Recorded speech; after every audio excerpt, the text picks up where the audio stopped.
Welcome to our reflection, Awakening of Faith. And today, as I have already said, I would like to share with you my personal experience of faith, of the journey. But a journey with that very important moment of enduring to the very end, not giving up before the journey begins or when the journey is already on the way. Enduring to the very end. It took place in Botswana. I was cycling pilgrimage 1,500 kilometers on my own, from the north of Botswana, Kasane, to the very south of to the town called Tsabok. How it began? When I arrived to Botswana, there was a very high rate of people infected with HIV/AIDS. Every fourth person was infected with HIV/AIDS. Many people were dying. Many young people were dying. So, looking at this experience, I was asking God to give me sort of an idea. How could I personally engage in helping those people living with HIV/AIDS? And asking God for those idea, inspiration, insight, it's not just about you ask and you get it. It took me half a year.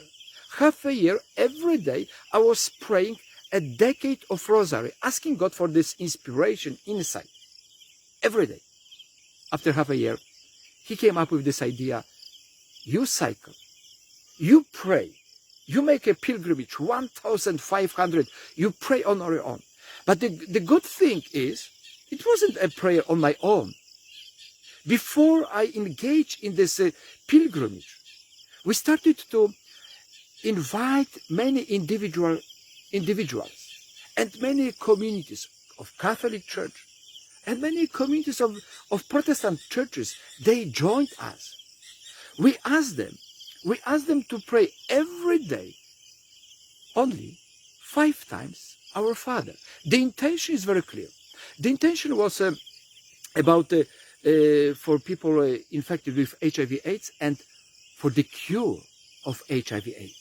And the whole project, pilgrimage, prayer, was rooted in the passage of Matthew chapter 18, verse 19, where Jesus says, where only two of you in this world agree in the prayer for one thing, my Father who is in heaven will grant upon them.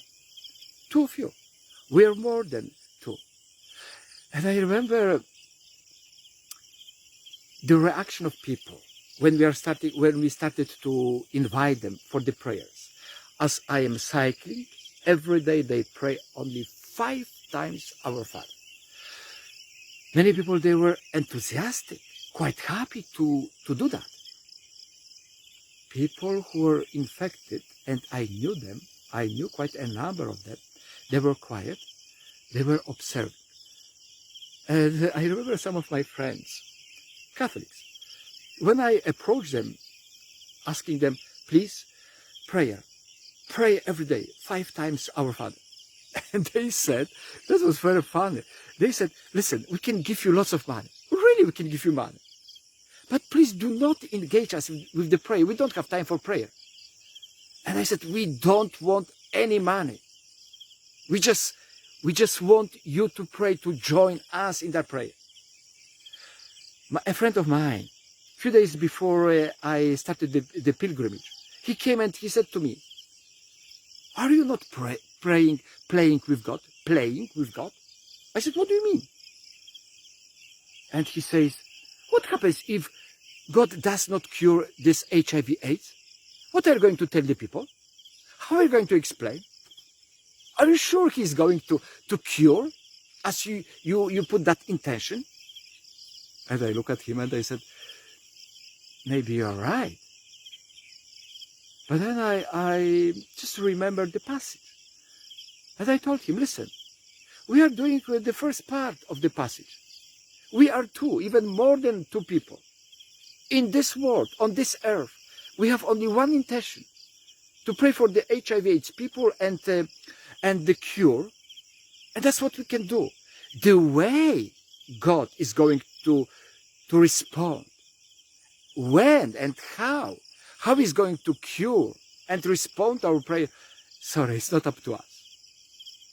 And I remember before I began that pilgrimage, fear. This is amazing. This is amazing. I was so afraid. My fear came to such a point that I was paralyzed, mentally paralyzed. I was really afraid of loneliness on that cycling, that journey. I was afraid if I could make it. I was afraid what people would say if I fail. Funny thing. I haven't yet started and I'm already full of fear. Full of fear. I remember in my life, quite often I had lots of good ideas, dreams, but I never put them into practice because of fear. Life with dreaming is a difficult life. It's a really difficult life. So I got really afraid. And the funny thing is, many of my people I knew quite well, they used to come and they say, "You're taking a huge risk." Because the first passage of that pilgrimage was through the national park. Wild animals, lions, hyenas, elephants. Even one of them, he wanted to give me a gun. I said, "Stop it, I don't want a gun." And the last 3 days of the journey was through the very semi-desert. No water. I remember those 3 days I didn't wash myself. I had only water for drinking. And the very last night, oh, that was very difficult. I couldn't sleep. I was so paralyzed. Fear, anxiety. And the following day in the morning, my friends, they took me to the very spot. And I packed my bicycle with a tent, with a camping equipment, with some of my clothes. I sat on the bicycle and I started to move ahead. My friends, they accompanied for a couple of minutes with the car, but they have to go back to the town, 400 kilometers, because the afternoon they had their work. And now I am on my own, and this is stretched, just stretched, nothing. And that's how the brain started to really be against this idea, the will of God. And the brain tells me, the logic tells me, "Are you crazy? Are you really so ambitious? You want to show off? You want to really to show the other people and to be a hero that you are praying and doing something for HIV/AIDS people? Just give up. Do something else, something simple." I remember that was the brain, the logic. But I kept on going. And the day of cycling, it usually begins at 6 a.m. until 11:13 a.m. Then I used to lay down under the tree in the shade because it's so hot up to 4 p.m. And from 4 p.m. to 6 a.m. or 6:30 p.m., I kept on going. And then every day, I used to cycle within 1 hour, 20 kilometers. And then one day I wake up and I start cycling. And there is such a strong wind against.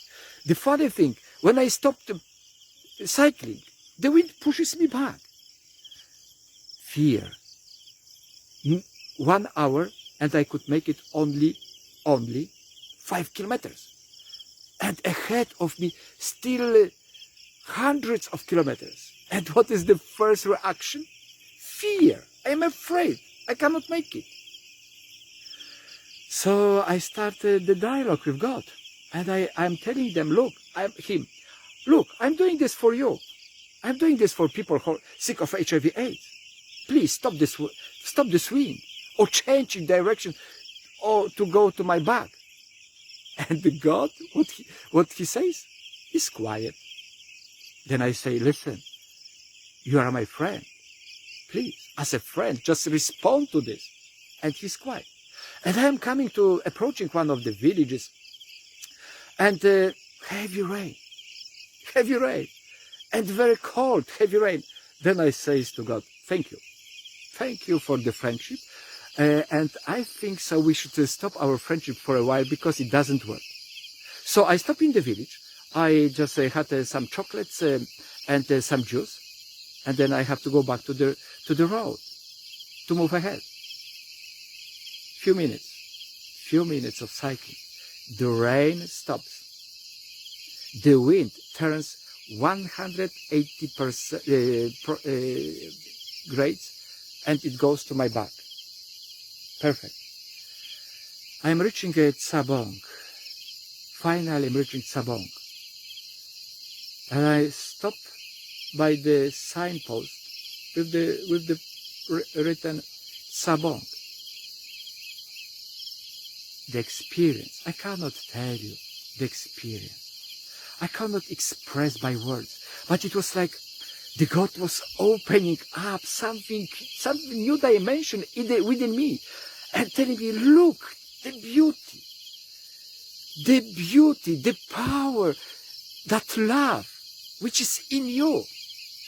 Endurance to the very end.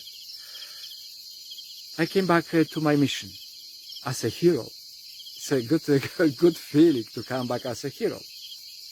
The people who were engaged in prayer, they were coming to me and saying, Father, thank you. The prayer has a power. The people infected with HIV/AIDS, I knew them. They were coming and embracing me, giving me a hug.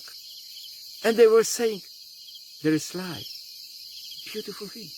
There is life. In a prayer, there is presence of God and there is life. And one mother infected with HIV/AIDS, she says, I am not afraid now to tell my children that I am sick. Enduring to the very end. And you will learn, you will see the beauty of who truly you are. I would like to invite you for our next reflection, which is about the passage from John chapter 4, verse 40. When the Samaritans came to Jesus, they asked him, please stay with us. And that will be sort of a focus. Saying and asking Jesus, please stay with us. Greetings and have a very nice day.